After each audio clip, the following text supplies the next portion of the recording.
ઉનાળાનું special ભરેલા ગુંદાનું ગ્રેવીવાળું શાક બનાવવા માટે આપણે સિંગ લેવાની છે, એમાં તલ એડ કરવાના છે, વરિયાળી એડ કરવાની છે, લસણ એડ કરીને એને ક્રશ કરી દેવાનું છે.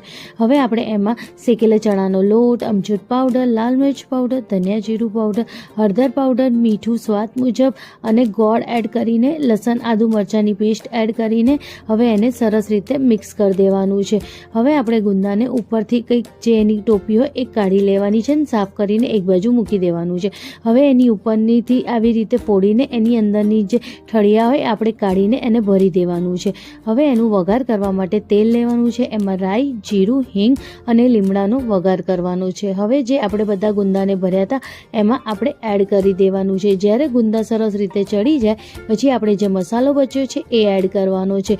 હવે એમાં 1 વાટકી જેટલી આપણે છાશ એડ કરવાની છે અને રેડી છે ભરેલા ગુંદાનું ગ્રેવીવાળું શાક. ફૂલ રેસીપી ચેનલ પર